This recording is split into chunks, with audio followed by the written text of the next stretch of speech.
Black man rescued a homeless child. Years later, that child returned to save him in a crucial moment. A selfless act of kindness came full circle when a homeless child saved the man who once rescued him. Proof that compassion creates unbreakable bonds. Before we go into details, click subscribe, like, and comment where you're watching from. I would be glad to know this story goes as far as Canada, all of the United States of America, Australia, Africa, and even the United Kingdom. So let me know where you're watching from on comments section. I pray may the good God Almighty bless and preserve you all and your family. Amen. Let's begin. The city never sleeps. But for some, the night isn't filled with flashing lights and music. It's filled with hunger, cold wind, and shadows that feel like they're swallowing you whole. Marcus Johnson walked home every night down the same cracked sidewalks of Detroit. His steel-toed boots crunched over broken glass, his work shirt stained with oil, the smell of gasoline clinging to his skin. He wasn't rich, not even close. He was a mechanic, patching together broken engines by day and patching together his own broken dreams by night. Marcus was a man who carried himself quietly, the kind of man people overlooked in a crowded room. But inside him was a weight, memories of a hard childhood, a mother who worked 2 jobs to keep the lights on, and a father who had walked out before Marcus had even turned 10. Life had taught him toughness, but somewhere deep in his chest, a softer flame still burned, compassion. That night, as snowflakes drifted under the glow of a flickering street lamp, Marcus heard it. A cough. A small, dry cough. He stopped, looked around. The street was empty. Then he heard it again, a weak, almost muffled sound, coming from the alley to his left. Marcus hesitated. Most people would keep walking. An alley at night meant trouble, maybe even danger. But his feet moved on their own. He stepped closer, the crunch of snow under his boots echoing. And there, slumped against a dumpster, wrapped in nothing but a thin hoodie that was torn at the sleeves, was a boy, maybe 10 years old. Pale, trembling, his lips cracked from the cold. His arms were wrapped tightly around his knees, his chin tucked down as if he wanted to disappear into himself. Marcus's breath caught. Hey, kid," he whispered, crouching down. The boy flinched, eyes wide with fear, like a stray animal cornered. "It's okay," Marcus said softly, raising his hands to show he meant no harm. "I'm not gonna hurt you." The boy didn't speak. His eyes darted between Marcus's face and the snow-dusted ground. "Where's your family?" Marcus asked gently. No answer. Just silence, and another cough. Marcus took off his own jacket. Old, patched at the elbows but warm, and draped it over the boy's shoulders. The boy stiffened, then slowly relaxed into the sudden heat. "My name's Marcus," he said, voice steady. "What's yours?" The boy's lips parted, his voice cracked and barely audible. "Ethan." Marcus nodded. "Ethan, all right. You hungry?" The boy's eyes flickered. He didn't say yes, but the way he looked down at his stomach said everything. Marcus sighed, glancing back toward his tiny apartment. He barely had enough food for himself. Some bread, canned beans, a carton of milk if he was lucky. But looking at Ethan, Marcus knew. He couldn't walk away. "Come on, kid," Marcus said, extending a hand. "Let's get you warm. Let's get you fed." For a moment, Ethan didn't move. His small fingers tightened on his knees. Then, slowly, he reached out and placed his hand in Marcus's. Inside Marcus's apartment, Marcus lived in a one-bedroom place with peeling wallpaper and a heater that rattled more than it warmed. But when Ethan stepped inside, his eyes widened as if he'd entered a palace. Marcus set him on the couch, brought over a blanket, and went to the kitchen. He pulled out the last of his bread, spread peanut butter on 2 slices, and poured a glass of milk. When he handed the plate to Ethan, the boy grabbed it with shaking hands. He devoured the sandwich in seconds, drinking the milk like he hadn't tasted it in weeks. Marcus watched in silence, a lump rising in his throat. When Ethan finished, crumbs scattered on his lap. Marcus asked softly, "How long you been out there?" Ethan's eyes darted away. "Couple weeks. Maybe more." "And your parents?" The boy's face hardened. He didn't answer. Marcus didn't push. He knew the look in those eyes. The same look he had carried as a boy when people asked about his father. Pain wrapped in silence. "You can stay here tonight," Marcus said firmly. "But tomorrow we'll figure something out. Maybe talk to someone who can help you." "No!" Ethan's voice cracked, desperate. Don't send me back." Marcus froze. "Back? Back where?" Ethan's lips trembled. They don't want me. They hurt me." Marcus's chest tightened. He had heard enough. Whatever story lay behind those broken words, he knew one thing. This child was alone, and for now, Ethan was his responsibility. The growing bond, the days turned into weeks. Marcus didn't have much, but what he had, he shared. He gave Ethan a corner of his couch to sleep on, old clothes that were too big but warm, and hot meals whenever he could manage them. At first, Ethan barely spoke. He flinched at sudden noises, refused to look strangers in the eye, and woke up some nights screaming from nightmares. But slowly, with Marcus's patience, he began to change. They'd eat breakfast together before Marcus went to work. Ethan would wait by the window until he came home. Marcus taught him how to change a tire, how to use a wrench, how to patch up a leaky faucet.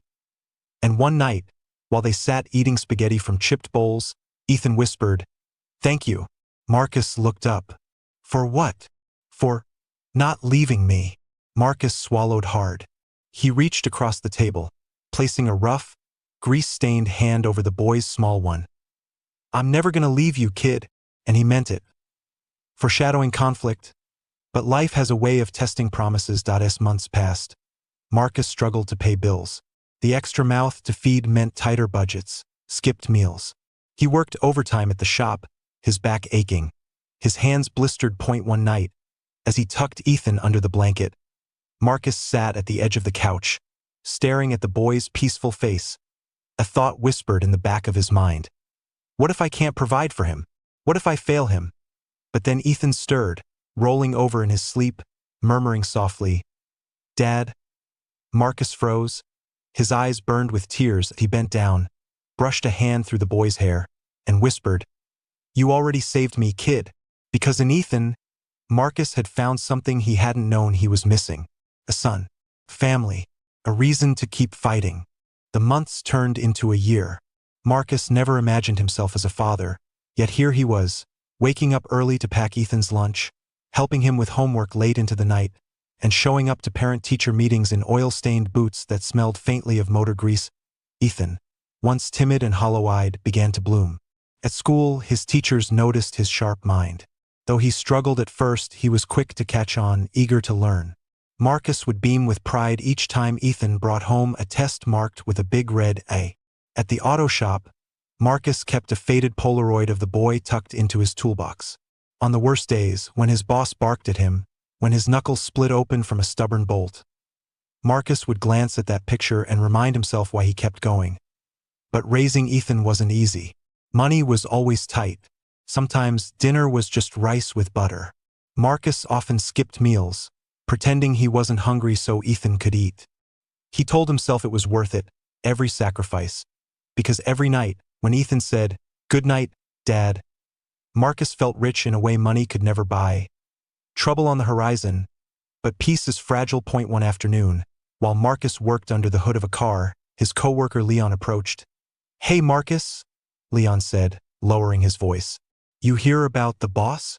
He's been complaining about parts missing. Real expensive ones." Marcus wiped sweat from his brow. So he's saying he's gonna start watching us real close. Don't get caught up in anything shady, man. You know how it goes. Folks like us, we're the first ones they blame. Marcus frowned, uneasy. He knew Leon was right. He had lived long enough to know that being a black man in the wrong place at the wrong time could be dangerous. That night, Marcus hugged Ethan tighter. Something in his gut told him a storm was coming. The fall. It happened 2 weeks later. Marcus arrived at work one morning to find 2 police cruisers parked outside the garage. His boss, A stocky man with a sharp jaw pointed directly at him. "That's him," the boss barked. "He had access to the parts. Check his locker." Marcus froze. "What? No, hold on." But the officers didn't wait. They opened his locker and, to Marcus's horror, pulled out several stolen catalytic converters. His voice shook. "That ain't mine. I swear to God. I didn't save it," the officer muttered, snapping cold steel handcuffs around Marcus's wrists. The world blurred. His co-workers stared, some with pity, others with suspicion. Marcus's heart pounded as they shoved him into the back of the cruiser. "Please," he begged. "I got a son at home. I didn't do this." But no one listened. Separation that night, Ethan sat on the couch, waiting for Marcus to come home. Hours passed. His stomach growled. The clock ticked louder and louder. Then knock, knock, knocked. A woman stood at the door, clipboard in hand. Her voice was polite, but her eyes were cold. "Ethan?" she asked softly. "Yes?" the boy whispered. "My name is Mrs. Carter. I'm from Child Protective Services. You'll be coming with me tonight." Ethan's chest tightened.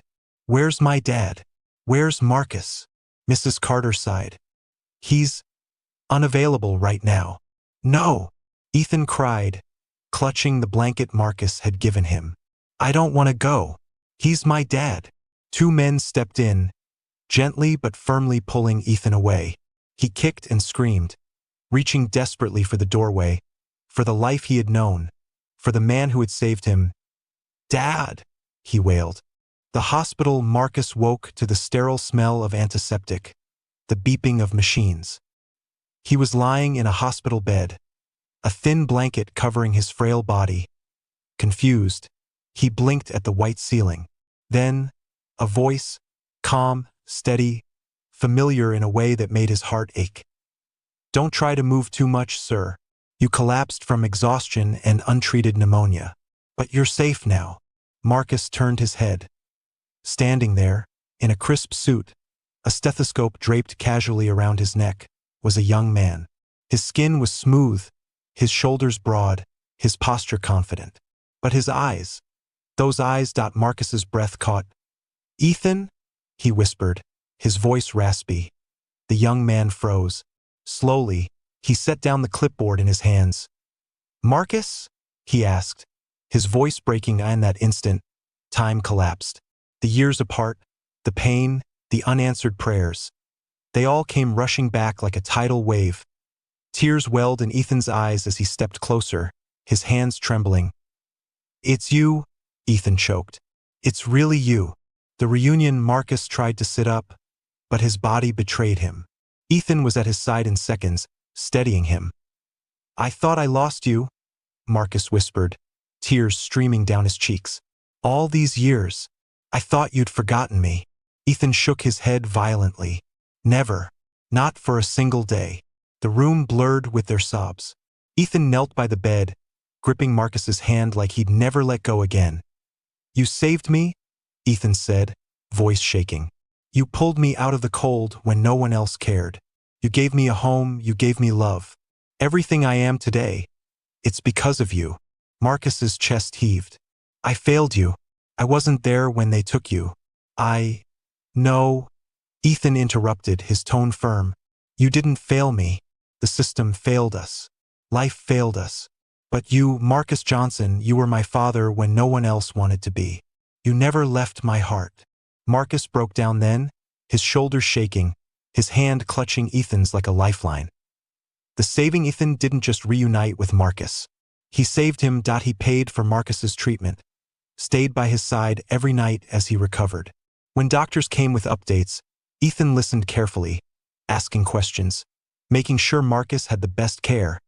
On one quiet evening, Marcus whispered, "Why? Why go through all this trouble for an old man like me?" Ethan smiled softly, his eyes glistening. "Because once, a man gave everything he had to a broken boy on the street. That boy swore he'd find him again. And now that I have, I'm never letting him go." Justice returned. When Marcus grew stronger, Ethan surprised him with something more than medicine. He had dug through old records, Case files, testimonies. He discovered what Marcus had suspected all along. The theft at the auto shop had been pinned on him by his boss, who had connections that kept himself safe while Marcus took the fall. Ethan, now a lawyer, brought the case back to court. He stood tall before the judge, his voice steady, his arguments sharp. For years, Marcus Johnson lived under a cloud of false accusation, Ethan declared. Today, we clear his name. Marcus sat in the courtroom, his hands trembling as he watched the boy he once rescued now fighting for him. And when the gavel struck, case dismissed, record expunged. Marcus closed his eyes, tears slipping down his cheeks. For the first time in decades, he was free. A father and son reborn. After the hearing, Marcus and Ethan stood outside together. The sun dipped low, painting the sky in hues of orange and gold. Ethan turned to him. "You once told me you'd never leave me." Marcus nodded, voice thick. "And I broke that promise." Ethan shook his head, tears glimmering. "No, Dad, you didn't, because even when we were apart, you never left my heart." For the first time in years, Marcus smiled. A true smile, wide and unburdened. He pulled Ethan into his arms, holding him tight, and that embrace. The years of loss melted away. Father and son, broken and rebuilt, finally whole again. A new life together. The weeks after the trial felt surreal. Marcus, no longer weighed down by the label of ex-convict, walked with his head a little higher. People looked at him differently, no longer with suspicion, but with respect. He had Ethan to thank for that. Ethan refused to let Marcus return to the streets. He insisted his father move into his home, a modest but warm apartment filled with books, framed diplomas, and the scent of fresh coffee brewing every morning. That he first, Marcus felt out of place. He would sit at the edge of the couch, afraid to touch anything, his rough hands clasped together. But Ethan would smile and say, "This is your home too, Dad. You don't ever have to feel like a guest." Slowly, Marcus settled in. He started cooking again. Simple meals like spaghetti and beans, but Ethan swore they tasted better than anything he'd ever eaten. Some nights, they'd sit together watching old movies, laughing until their stomachs hurt. For the first time in years, Marcus slept without fear. Giving back, Ethan didn't stop with Marcus. Inspired by his father's sacrifice, he launched a foundation dedicated to helping children in the foster system. Kids like him, who had been left behind. The first charity event. Ethan stood before a crowded room, his voice steady but emotional. "When I was 10 years old, I was homeless. I was cold, hungry, and hopeless. But a man who had almost nothing saw me and chose to save me.